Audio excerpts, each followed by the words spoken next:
Hello and welcome back to my blog, Benjamin Franklin, The Way to Wealth, Part 2. 2. But with our industry, we must likewise be steady, settled, and careful, and oversee our own affairs with our own eyes, and not trust too much to others. For, as Poor Richard says, I never saw an oft-removed tree, nor yet an oft-removed family, that throve so well as those that settled be. And again, 3 removes are as bad as a fire. And again, keep thy shop, and thy shop will keep thee. And again, if you would have your business done, go. If not, send. And again, he that by the plow would thrive, himself must either hold or drive. And again, the eye of the master will do more work than both his hands. And again, want of care does us more damage than want of knowledge. And again, not to oversee workmen is to leave them your purse open. Trusting too much to others' care is the ruin of many, for in the affairs of this world men are saved not by faith, but by the want of it. But a man's own care is profitable, for if you would have a faithful servant, and one that you like, serve yourself.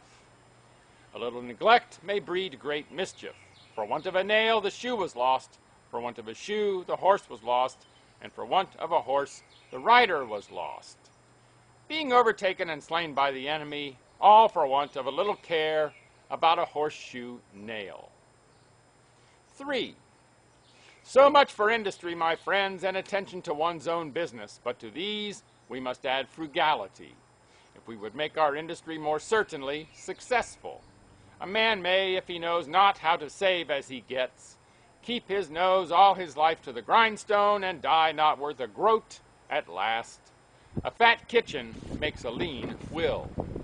And many estates are spent in the getting, since women for tea forsook spinning and knitting, and men for punch forsook hewing and splitting.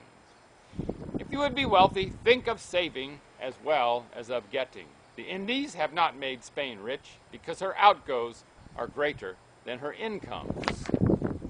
Away then with your expensive follies, and you will not then have so much cause to complain of hard times, heavy taxes, and chargeable families. For women and wine, game and deceit make the wealth small and the want great.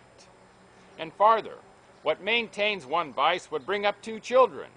You may think perhaps that a little tea or a little punch now and then, diet a little more costly, clothes a little finer, and a little entertainment now and then can be no great matter. But remember, many a little makes a mickle.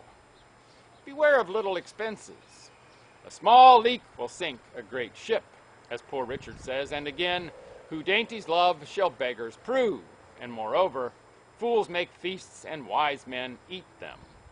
Here you are all got together to this sale of fineries and knickknacks. You call them goods, but if you do not take care, they will prove evils to some of you. You expect they will be sold cheap, and perhaps they may for less than they cost, but if you have no occasion for them, they must be dear to you. Remember what Poor Richard says, buy what thou hast no need of, and ere long thou shalt sell thy necessaries.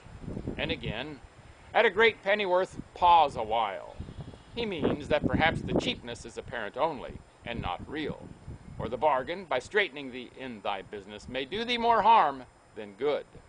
For, in another place, he says, many have been ruined by buying good pennyworths.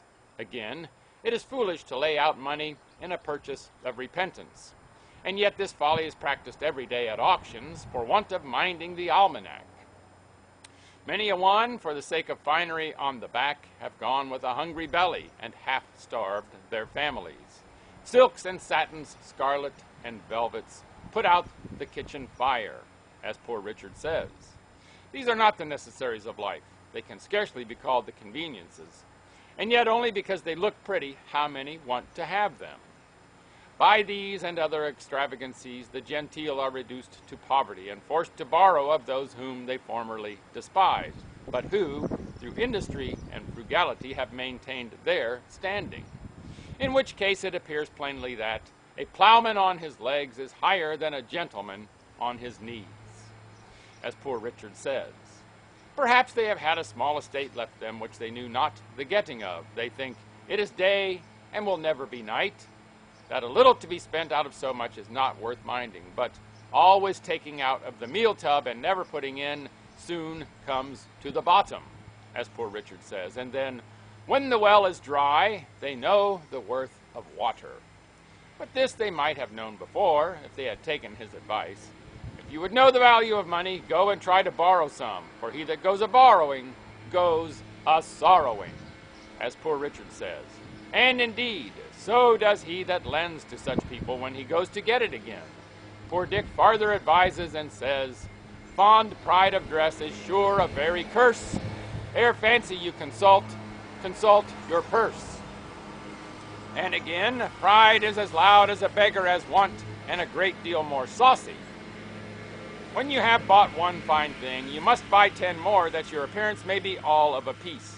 But, poor Dick says, it is easier to suppress the first desire than to satisfy all that follow it. And it is as truly folly for the poor to ape the rich as for the frog to swell in order to equal the ox. Vessels large may venture more, but little boats should keep near shore. It is, however, a folly soon punished, for, as poor Richard says, pride that dines on vanity sups on contempt. Pride breakfasted with plenty, dined with poverty, and supped with infamy. And after all, of what use is this pride of appearance, for which so much is risked, so much is suffered? It cannot promote health, nor ease pain. It makes no increase of merit in the person. It creates envy. It hastens misfortune. And we'll finish up with part 3 of The Way to Wealth by Benjamin Franklin the next time. Make it a great day, and bye for now.